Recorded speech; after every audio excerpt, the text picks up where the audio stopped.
Hello, friends, and welcome to episode number 101 of Nostalgia Talk. Man, this feels like a brand new beginning. It's been 4 years since episode number one, and it's kind of kept on going and going and going and going and going and going from there. And it's only been a week since episode number 100.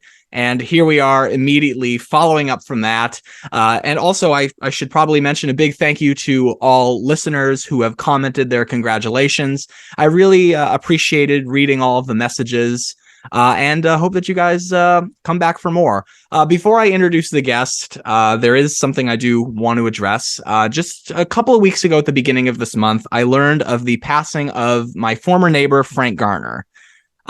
Frank was, for one thing, a great neighbor, very easygoing, fun. He was a big family man. I can easily say that. He cared so much about his family. But to me, I learned this at the funeral recently, how well respected he was, not just by his family and by his friends, but by everyone. He was a regular contributor to the Olympics in the world of canoeing and kayaking. And when they were all talking about that, I'm like, wow, this guy who was my neighbor in a small town, literally in the middle of nowhere, was known for all of this. So I'd like to take this time to remember Frank Garner, my neighbor, my best friend's grandfather, and a good friend and family man to many. If there's anything this year has taught me, it's definitely that the people who come into your life are there for a reason. Even if it's like the waiting staff in a restaurant, somebody you briefly say hello to on a walk. Well, keep saying hi. I'm sure that even if it comes from a total stranger, it means the world. So let's get on with the show. Joining me for episode number 101, Rachel Kimsey. Hello, I'm so excited to be here. Hi, Rachel. This comes actually very naturally for me. My first ever best friend is named Rachel. Well, there you go. Yeah. My sister, she didn't know another one when she named me, and I've never been in a room without one since. So for anybody who doesn't know, Rachel is an actress in voice acting and also in live action. She played the role of Mackenzie Browning on The Young and the Restless and Meredith Hudson on Days of Our Lives. She did the voice of Alice in Genshin Impact, has recently done the voice of Wonder Woman for projects such as Justice League Action, Scooby Doo, and Guess Who, and also played the part of Zoe the Imaginary Friend in the Disney Channel original movie Don't Look Under the Bed. That was a big one. It was my first big union gig. It was the breakout, and I got to meet some of my heroes right off the bat. It was pretty awesome. That is awesome.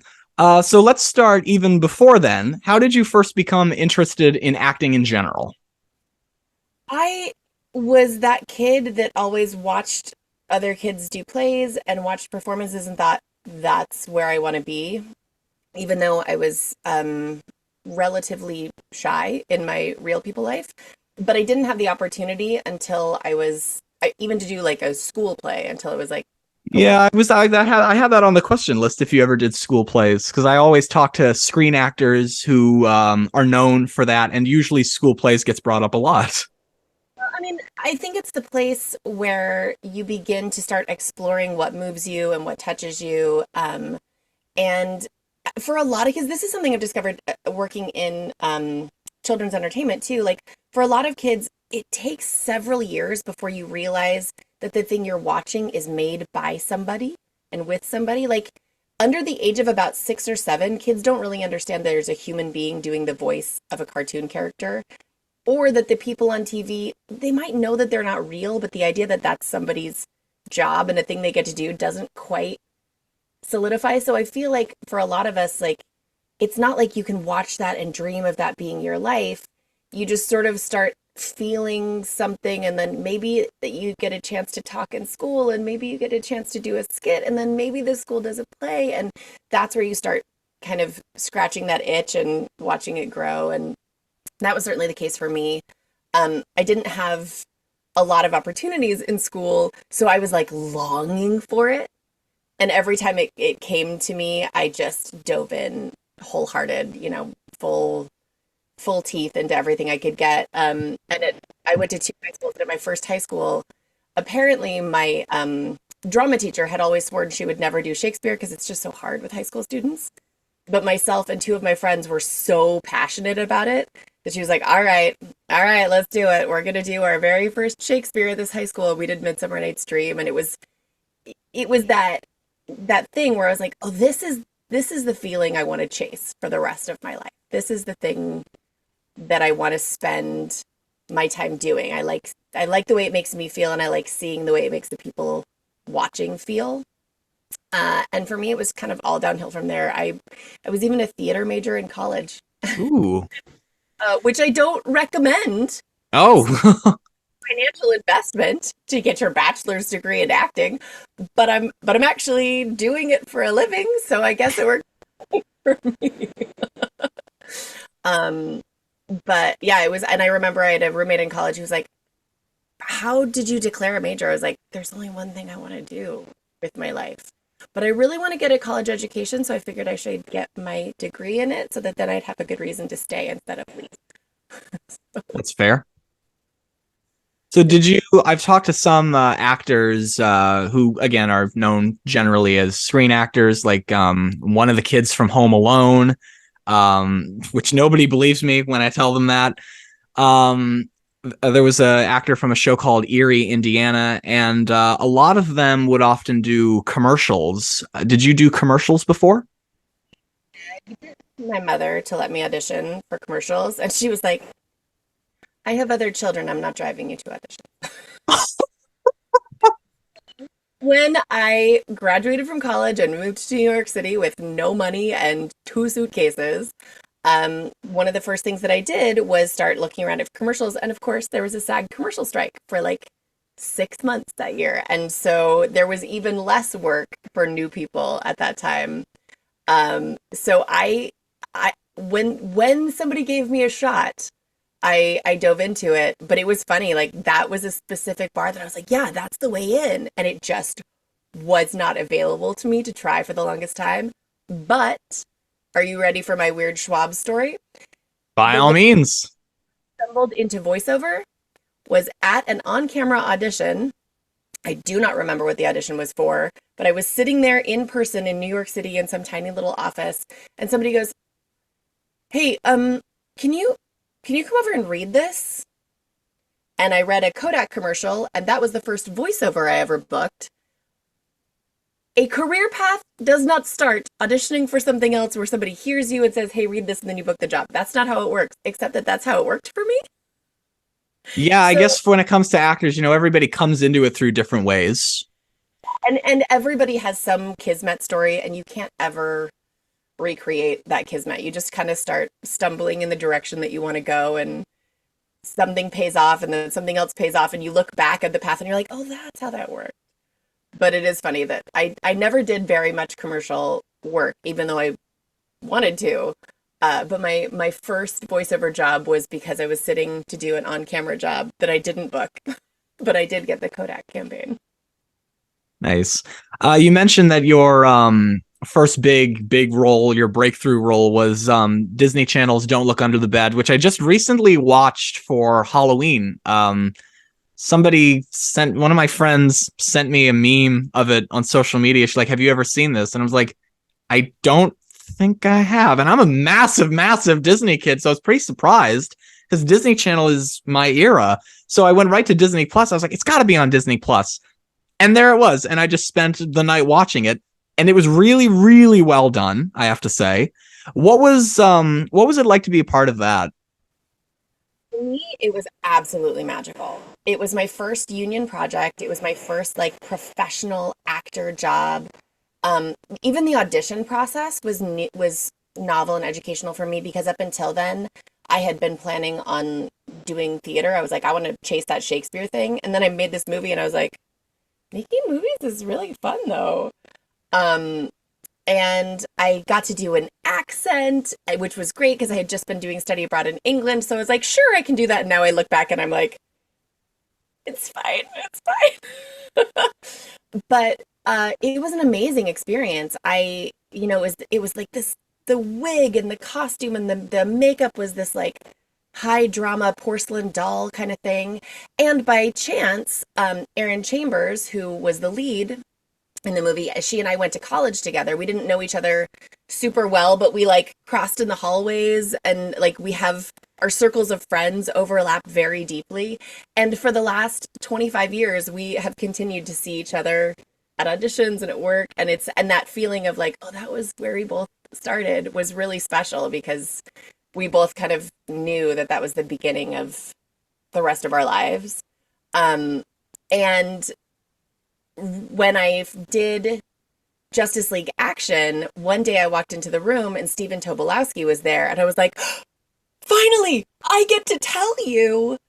Because on that set, I was like, can I ask you some questions? And he was like, yeah, I got time. I'm just hanging out in Utah. So sure, ask me questions, new kid. And he was so kind and he was so generous with his time. And he gave me great answers to totally basic questions.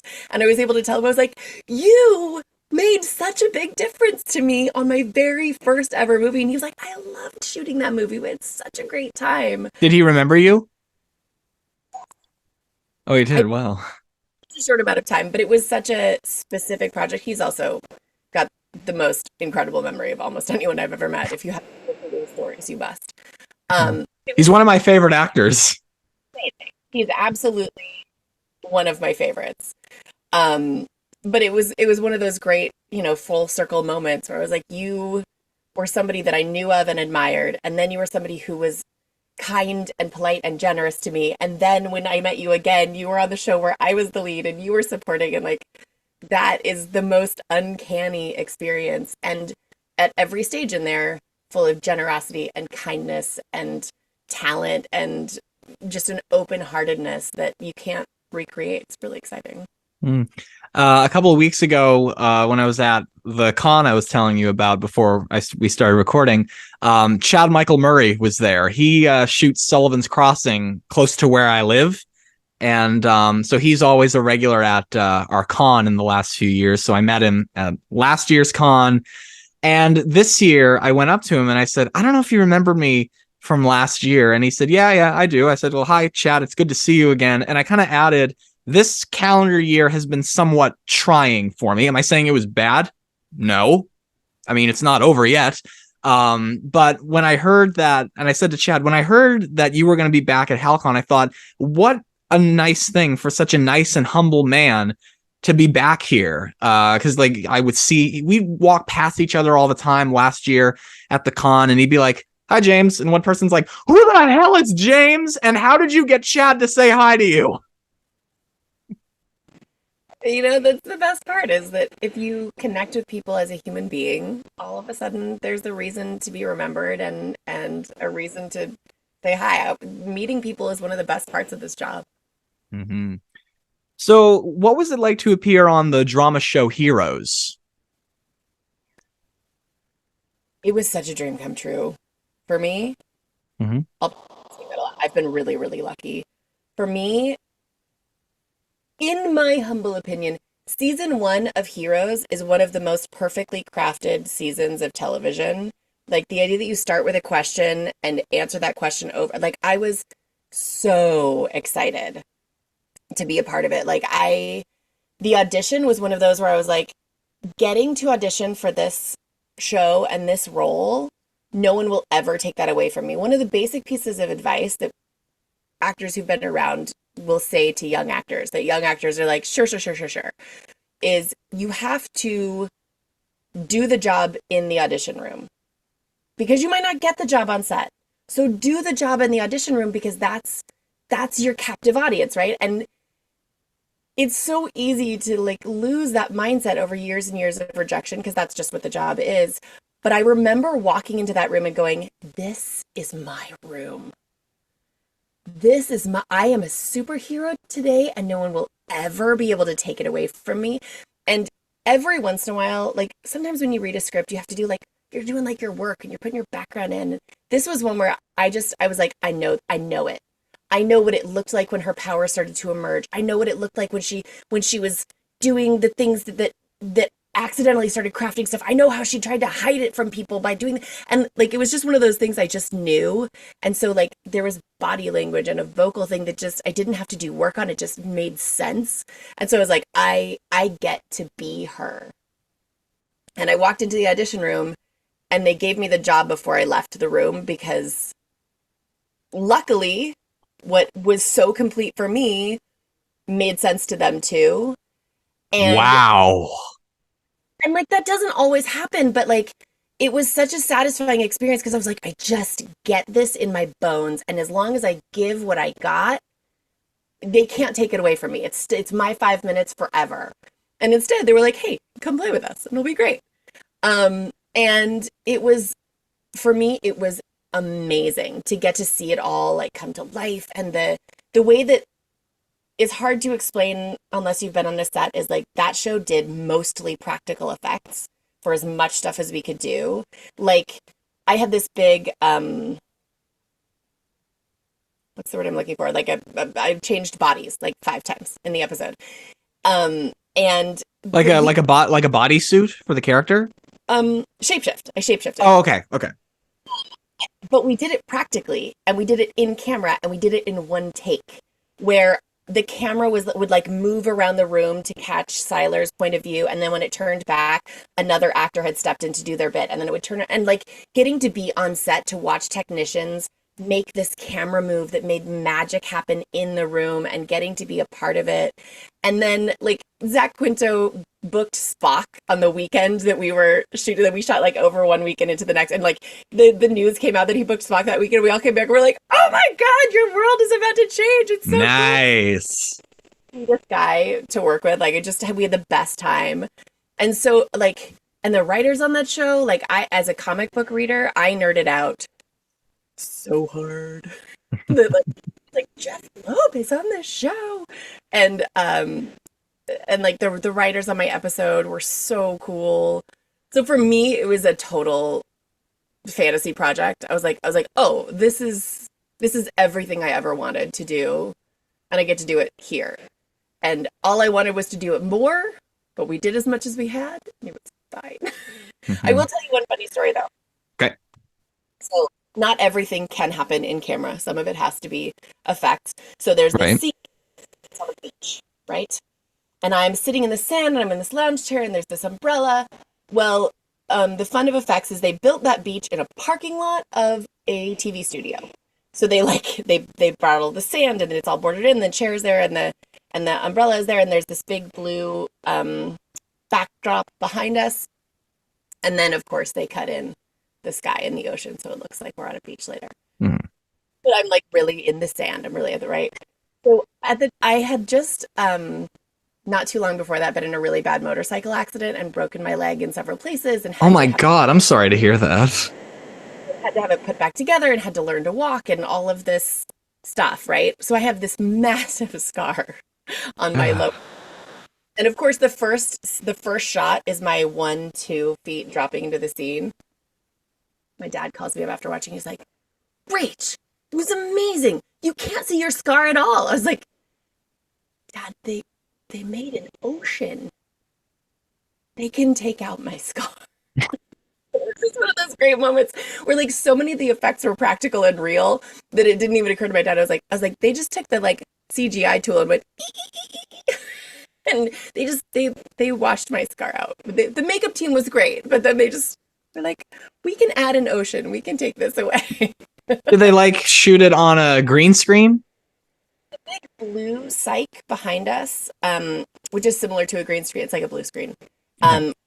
Tall, really, really wide, kind of in an arc. But like the sand was real, the light was real, like all that kind of stuff. All they did was replace the sky because behind us was a parking garage, and then make the sand go a little farther so you didn't see the edges of the parking lot. It was really cool. It was so neat to be on something where they made such a huge effort to make as much of it real as possible. So eventually you landed a regular on The Young and the Restless as Mackenzie Browning. How did that all come about? I actually auditioned for a completely different role. Oh, okay. And I went really far in that process. And then when I got the call for the offer, they were like, you're going to play this girl. I was like, who is that? And it was spectacular. It was, for me, doing a soap opera was so much fun because it's one of the few places in acting where you get to go to work every day and do something new. Like in theater, you get to go to work every day and you make the same play new every day. In film and TV, you work for as many days as you have, and you are doing something, new on that day, but it's this encapsulated thing. On a soap opera, we did a full episode of television every single day. And so the story just kept driving and driving and driving. And that was such an amazing education for me. I learned how to memorize obscene amounts of material. I learned how to make choices really fast, and be really committed to them. It was so fun to just get to practice and practice and practice doing what I loved the most and learning as I went and feeling more confident when I left than when I started, even though I felt like I went in pretty sure of myself.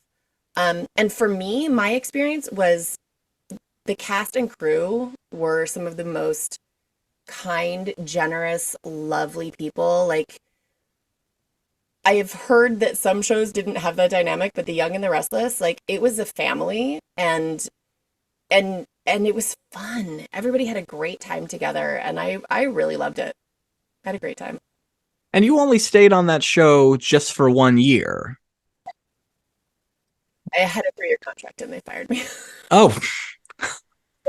That happens too sometimes. What are you gonna do? And then you got to be part of Days of Our Lives as Meredith Hudson.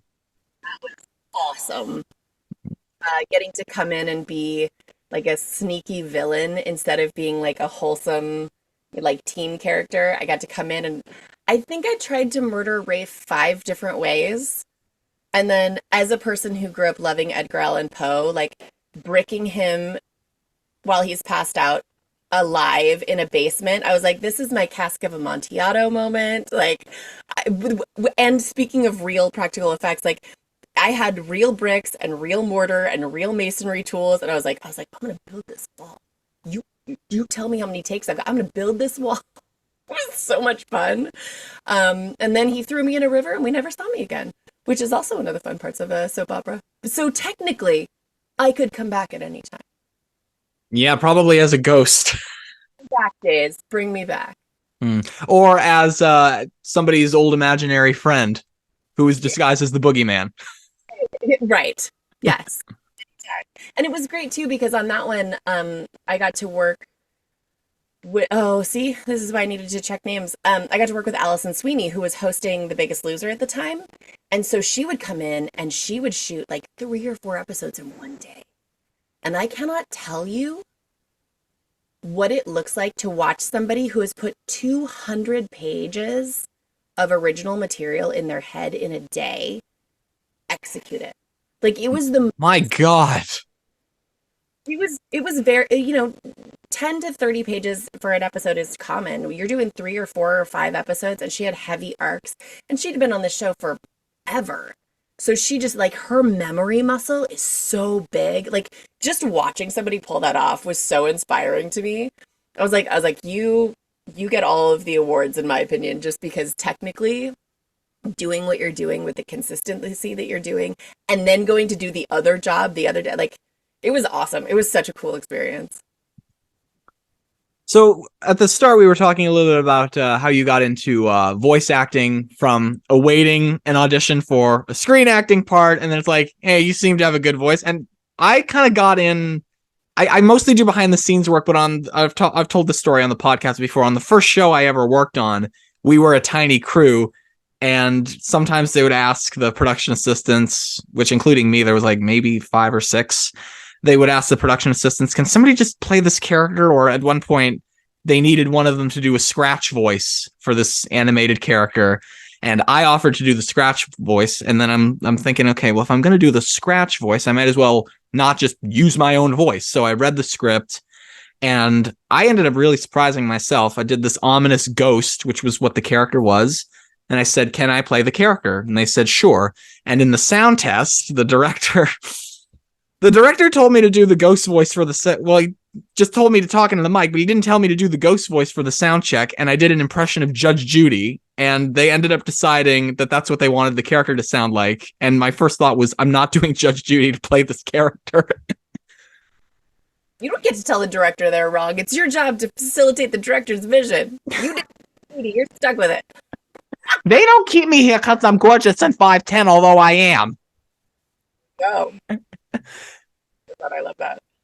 So, so was Justice League Action the first time you ever did like a voiceover role that you kind of like auditioned for, as opposed to like, hey, we think you have a good voice, can you just do this Kodak ad? I had done a lot of non-animation voiceover for years and years and years by then. I did lots of, Okay. I did commercial, I did lots of industrial, I did some video games, I did all kinds of stuff, and I had been auditioning for animation consistently for a couple of years. But none of it quite hit. I went in and tested for a couple of things, but none of them quite hit. Um, and then I got an audition for Wonder Woman and two other roles, and I panicked because Wonder Woman was my character. Like that was my foundational character as a kid. Like there's Oh. pictures of Wonder Woman underoos in the 80s. Like the thing that's hard to understand for people who are young now, there's so much in like the nerddom for you. Like if you're into sci-fi or you're into comics, like there's so much available to you now. And there just wasn't to me then. As far as I knew, there were no other female characters. There were no other female superheroes until Rogue showed up in the X-Men cartoon. I didn't see any others.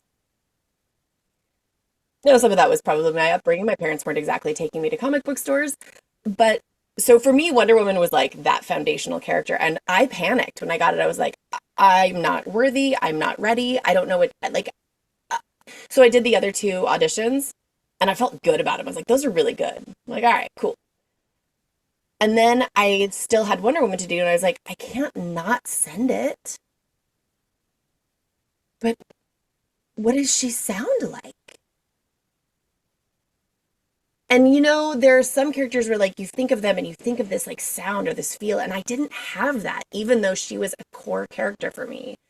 And so I walked in the booth in my bedroom and I was like, all I can do is sound like I feel when I feel like Wonder Woman. Ooh. And that's what I did. And that's what they picked.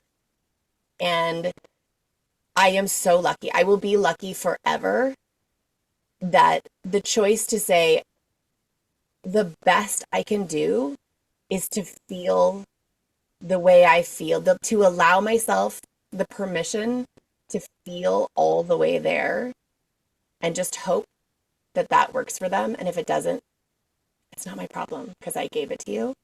And that the fact that it worked out, the fact that it turned out that for this iteration it was what they wanted was such a blessing.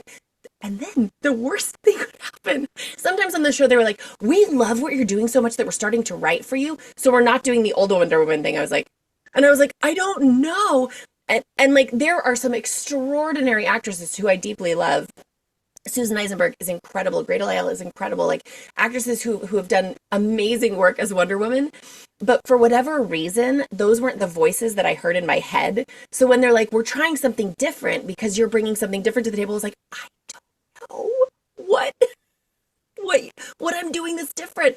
All I know is I'm doing something with integrity according to my own choices, but I'm not actively trying to do something different from what anyone else has done because all I'm doing is doing what makes sense to me. Right. And for this show, it worked. And I was so grateful and I was so lucky. Because if they'd been like, so can you give us some of the whatever? I'd be like, I don't know what that was. I just did my thing. And you liked it. But it's pretty cool. Now I know many Wonder Womans at this point, and it's just the coolest list to be on. It's just the coolest group of people to be like, I get to sit next to some of them on a list. That's neat. And I watched a little bit of Justice League Action getting ready for this. When I do these shows, I like to do my research. And what I like about Wonder Woman's style, like the look of the character in Justice League Action, they made her look a little bit like a badass. Jane Lyons did the most awesome character design. Like her original design, she had like a side cut and like the side was shaved and stuff, and they were like, yeah, we're gonna tone that down a little bit. but she had that kind of edge, which I think is part of what I was playing into without realizing it. It was just being influenced by how great the art was, which always makes a big difference. Um, but yeah, the character design is cool. I'm so proud of that show. I love that show. We had so much fun making it. Everybody who was on that show went on to go do other incredible things because they were all so talented. Like a bunch of our writers are now not only continuing to write animation, but are publishing like reams and reams of comic books. Like Jake Castorena is now doing X-Men 97. Like there's our directors are directing amazing things. Like everybody who was there was so proud of what we did. And I just feel lucky to have been in that room. Plus, look at all the cool people I got to meet. It was so neat. Well, that actually was going to be my next question. I was wondering if you had, while you were doing Justice League Action, did you have any interaction with the one and only Batman himself, Kevin Conroy? Did you work with him at all? One of the really special things about that show is something that you don't get to do very often, and we recorded together. So whenever possible, everybody who was available would be in the same room together, and not everybody could be available every time. But it meant that I got to record with Kevin Conroy many times. And I got to be in the room with Mark Hamill, and I got to be in the room with Stephen Tobolowsky and with, my brain is not working, with PJ Byrne and with Diedrich Bader and like so many people that I learned so much from just because we were in the same room. Kevin was so incredibly sweet. But I also give him a lot of credit because the first time that I met him, he was very aloof, might not be the right word, but he was very circumspect with himself, because he walked into a room where he didn't know everybody, and we were starting this new thing, and he was brought in to do the magic that he does better than anybody else. And so he needed to preserve himself to make sure he could do it. And when we were done, all of a sudden, this like bright smile and this huge light comes out, and he was able to really enjoy being there. And then from then on, everybody was a known quantity. And so that joy got brought in from the beginning. But I thought it was so cool to see somebody say, what I do matters. And I'm not going to make everybody else feel comfortable to do it. I'm going to make sure that what I do gets the credit it deserves. And then we do the next part. And as a result, everybody always felt respected. Everybody always felt professional. The thing that will never not make me giggle was a day that I walked into the room and Michael Dorn was there. Michael Dorn, who played Worf on Star Trek: The Next Generation. And he was like, well, this is your guys' show. I'm new. I don't know what I'm doing. So you guys tell me what to do. And I was like, me? You're Michael Dorn.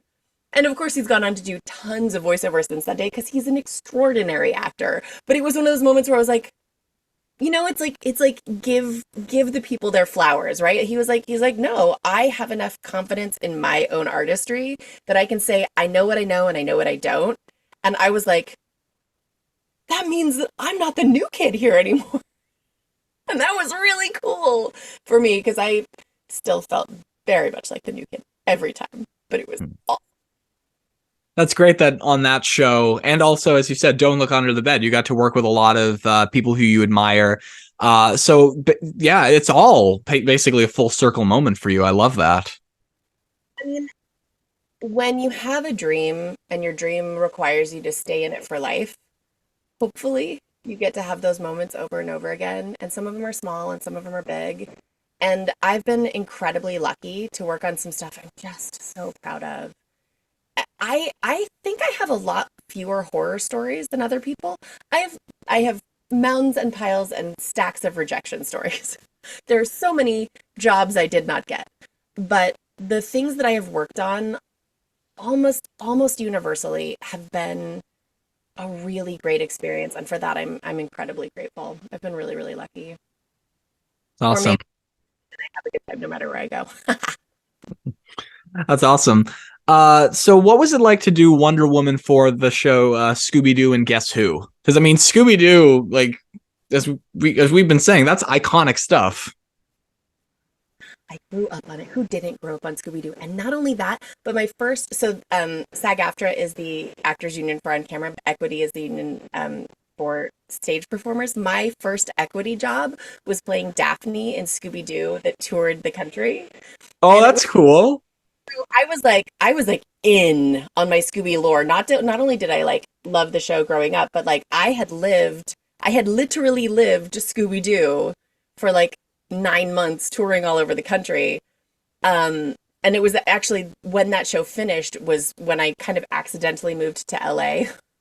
So it was like stumbled in that direction. So getting to do the cartoon as Wonder Woman, I was like, this is two corners of my life smashing up against each other. And it was so fun. And the people who make that show love it so much. And at one point, like, I made a choice I was like, Wonder Woman loves animals. Like that's a known for Wonder Woman. So I was like, of course Wonder Woman loves Scooby Doo. She just loves like I was like, I just thought it would be funny. I was like, it just seemed natural if Wonder Woman like lost her mind in puppy love for this amazing puppy, right? And they were like, Aw. write that. Oh yeah, that's it now. Like that's a thing. And so like because of a choice that just made sense to me because it was fun, they ended up like tweaking the script and it changed the way some of it was drawn and the way some of it came together. And that's so cool. Like getting to impact something that has that kind of a lasting experience. And then I nerded out so hard that day about how excited I was to be the hero, but that like one of my all-time bucket list career goals was to be able to say the line. What is the line, James? From Scooby Doo? And I would have gotten away with it too if it weren't If it wasn't for you meddling kids. Okay, yeah, I was thinking of Scooby Doo's signature catchphrase. And so a while later, when they called me again, I was like, "Oh, is Wonder Woman coming back?" They're like, "No, you're coming back. You get to say the line." And I was like, and I cried. I did. I cried. I cried in the booth. I was so excited. I like teared up, and I was like, so sometimes when you dream real big, the dreams come true. That's awesome. Was that another show that you recorded alongside of everyone, or was it separate? Because I'm wondering if you actually worked with Frank Welker. So that show does record together. Unfortunately, that was right when there was a bunch of wildfires raging through Southern California. So Frank was not able to come in that day, and I will always be sad that I did not get to work with Frank that day because he was busy making sure that his house was safe. But I got to record with Grey Delisle, and I got to record with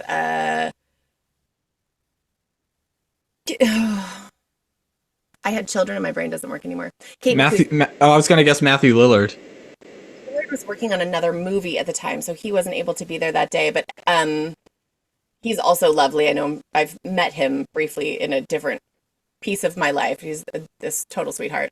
My husband was with him at a con, and he was like, "Oh no, he's great." I was like, "Well, now why don't you just hang out with everybody cool?" Oh, husband gets to hang out with everybody cool now. I don't know. It sounds like you've hung out with some pretty cool people. Really lucky. I've had a great time. But it was amazing. It was really, really fun. Between those 2 days or those two episodes, I got to have like 3 days of recording on it. So I got to meet a bunch of people, and it was awesome. But still on my bucket list is being in the same room with Frank Welker, because how do you not want that? I don't know.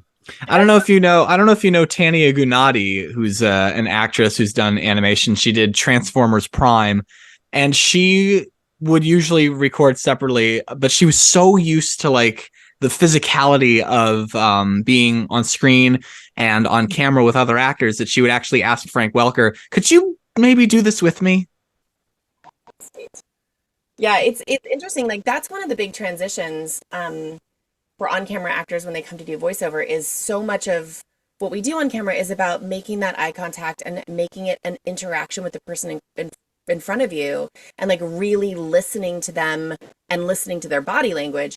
And when you don't have that body language to feed off of with voiceover, there's so much more imagination that you have to tap. And in my opinion, there's a lot of resources you have to garner of trusting yourself and being deeply creative about what choices you might receive from somebody else so that you can respond to that in kind every time.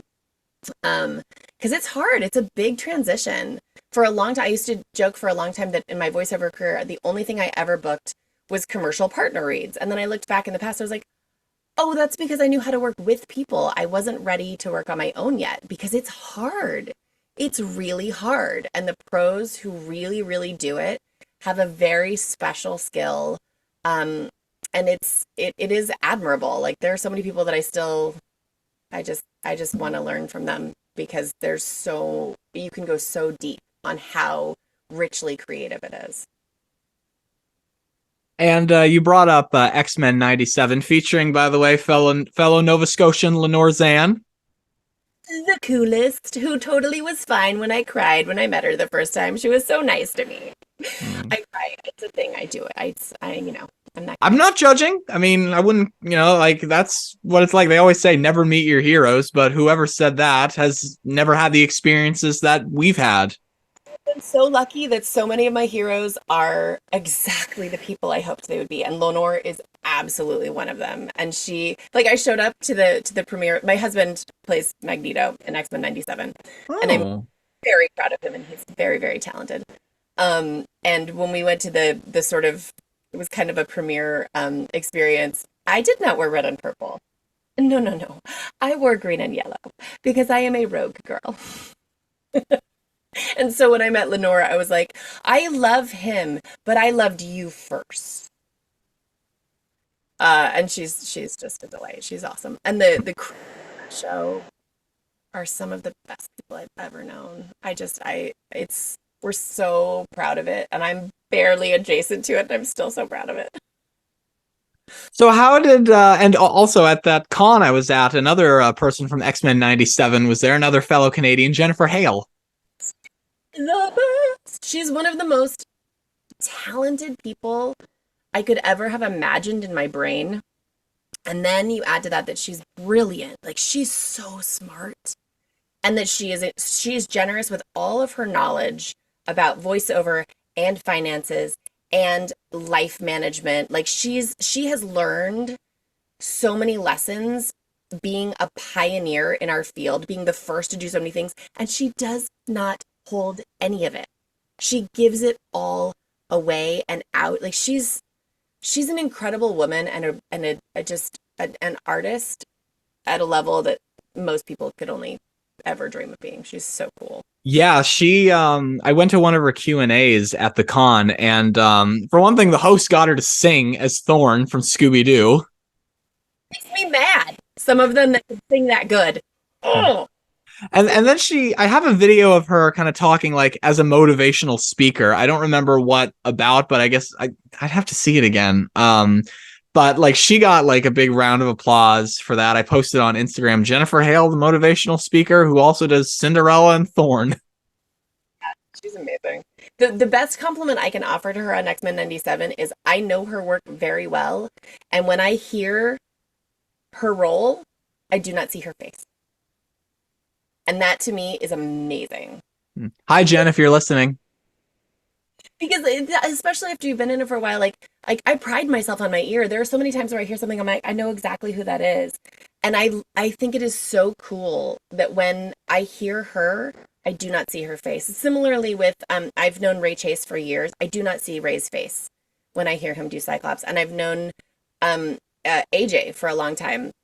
And I do not see AJ's face. Like, the people on there are so talented and also just delightful humans. And I'm just happy to play a faceless computer, and I love it so much.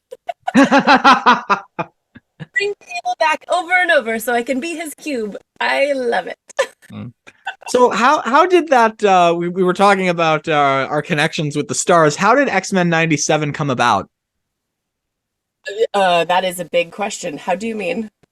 Like, obviously, you audition for these things. So like, how did you hear about it, and where did it kind of go from there? I had an audition from my agents, just like anybody else. It turns out that I knew a lot of people in production, which was nice. It made me feel very safe to send my auditions in. I did not get any of the lead roles that I auditioned for because they were so amazing about bringing back as much of the original cast as possible, and then casting extraordinary people. And I was not at all sad about it.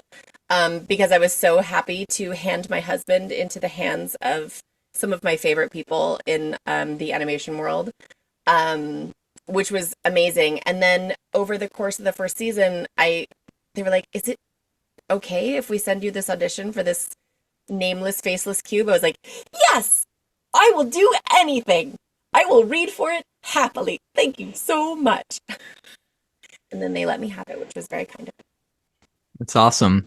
So to wrap it up, I mentioned in the intro that you did the English voice for Alice in Genshin Impact. I'm very, very new to the world of anime. Like it's only just been a couple of years since I ever saw the movie Spirited Away for the first time ever, which was so like being, of course, somebody who works in the film industry. You know, I pay attention to the way that things are written, and like there's shows I've worked on that I'll read the script. Normally I just read the script the day of filming, and I'm like, this is really, really worthy work. And something I recently worked on that I can't talk about yet, like I'm looking at the script for it and I could picture it, but then the people I was working with, I did not work in the camera department. I worked with set dressing and props, and the prop person who I became good friends with was like, do you want to see how they do this on camera? I was like, yeah, sure. So she brought me over to their monitor, and like they were making take after take after take after take. And I was like, okay, yeah, I think judging from what I read that this is going to look really, really good when it finally comes out. So and the same with animation and anime, like I pay attention to the way that it's made. With anime in particular, Spirited Away, Howl's Moving Castle, it's very, very worthy work. Like it's not like the goofy slapstick style of animation that we usually see. It's taken very, very seriously. I actually have a friend who was a previous guest on this show who was on Genshin Impact. Laura Faye Smith? Also known as Rosalina from Mario. There's so many cool, talented people there. Mm-hmm. Yeah. She's so funny. Like I still remember when I got her on the show, and all my friends were like, "Oh my God, Rosalina!" I met her actually.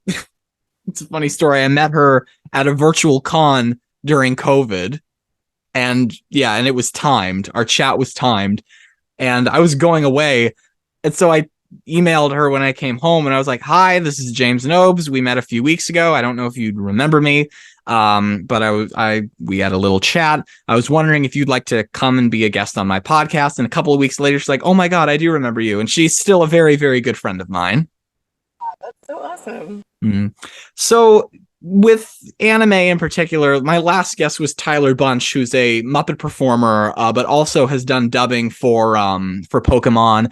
And I've talked to anime people who've done dubbing, like Kenny James, who's the voice of Bowser in Mario. He's done dubbing. Katie Griffin, a Canadian voice actress, and a very good friend of Jennifer Hale's. And the thing that I always have a hard time with when it comes to anime is, and this is nobody's fault, it's the synchronization of the vocals, because it was produced elsewhere. It was produced normally in Japan, and then when it gets dubbed, sometimes it's really hard, I've noticed, at least when I saw Spirited Away, for the actors to really keep up with the lines. So like it comes into their headphone, it's something else. And they have to kind of bring it at that pace usually. So when dubbing for English voices for anime, do you find that more of a challenge? So I've done a bit of dubbing for anime. I've done more actually live action dubbing. The anime that I've done, I got really lucky with Alice because you don't see her face, so I don't have to match lip flap. I can do what I want to do, which is great. Someday, I hope they give her a face. I would love to have a face. But you keep hearing my voice appear in game coming through magical objects. So for Alice, I didn't have to match lip flap. But lip flap is tricky, and it's not for the reason people think. It's not tricky because of the speed. It's because every language has a different set of base sounds, and they look different.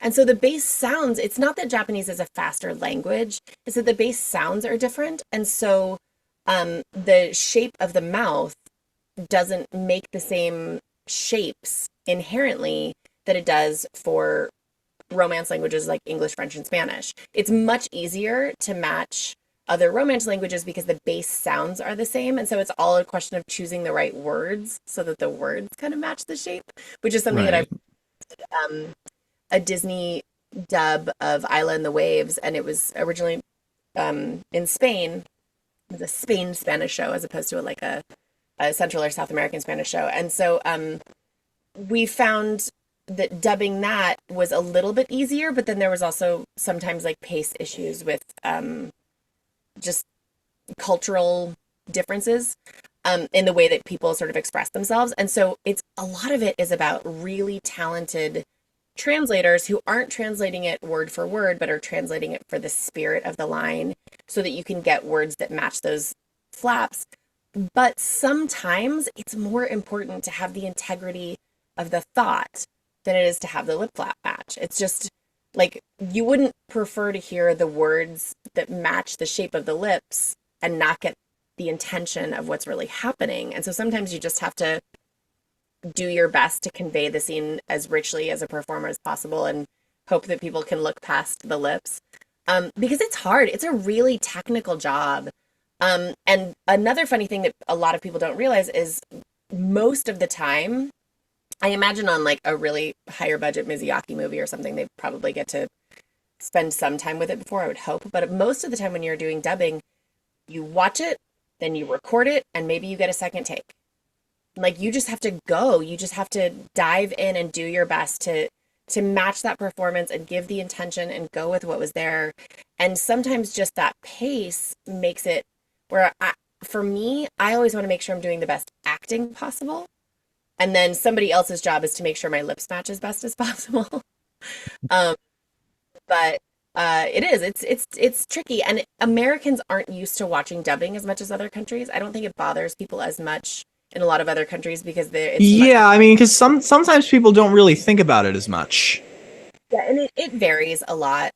But I think we're getting more and more comfortable with dubbing in this country, which is really cool because it opens up a lot more production for people to see, which is really neat.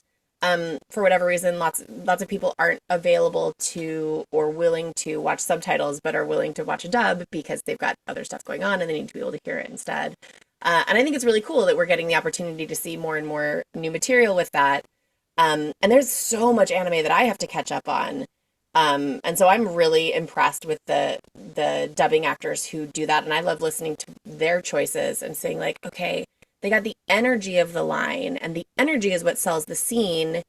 And so if some of the consonants don't match because it's different, then I can live with that because I felt the energy of the actors together. It's a hard job. Dubbing performers deserve way more credit than they get. It's a really hard job. I can imagine, like, because as I said, watching Spirited Away and kind of looking at the movement and the pace of the dialogue, that's what was going on in my mind. Like, how is this done? Like, it's because it seems like such a friggin' challenge to do that.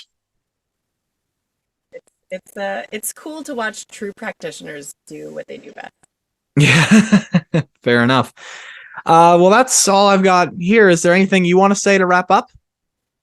This has been really, really fun. It's fun to look back at the fun stuff that I've done once upon a time and look forward for the new things. It's been a blast to get to do some of the video games that are coming out now, which of course I can't talk about till they're out, but that are coming. It's so fun to get to do what I always dreamed of doing. That I want to say, anyone who has a big audacious dream,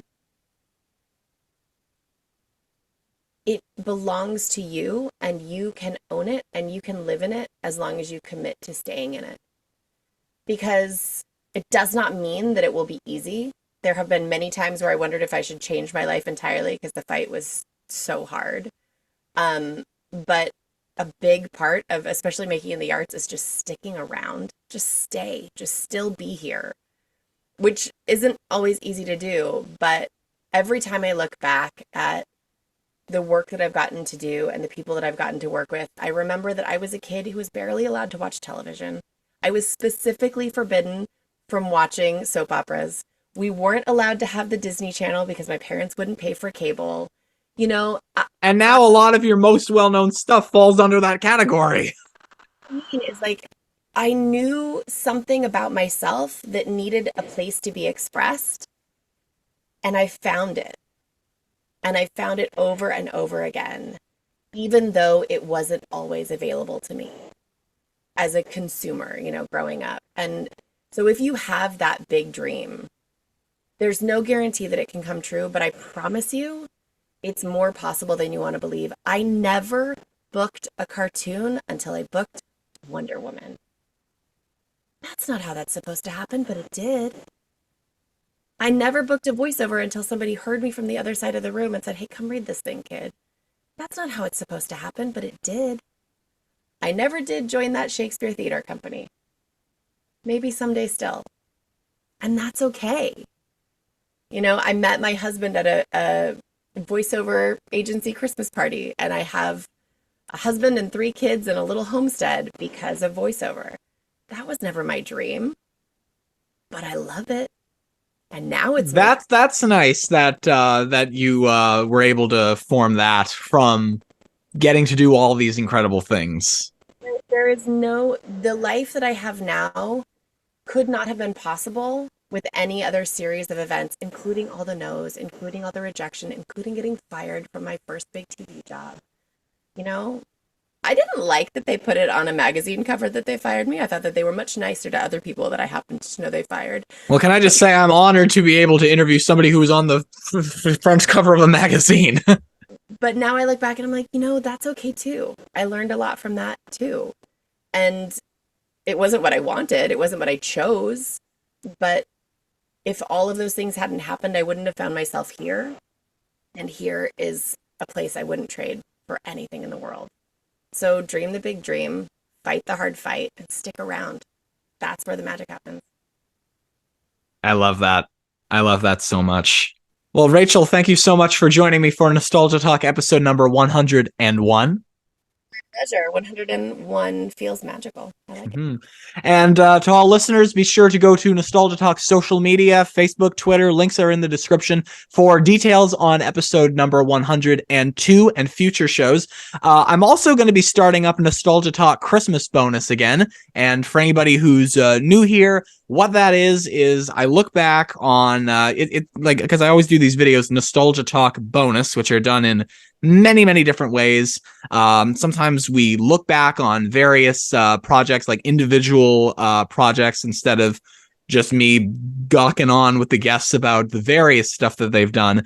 Sometimes we've even had guests come back for some of those look backs, which has been fun. Or maybe I'll show you something very retro that I have.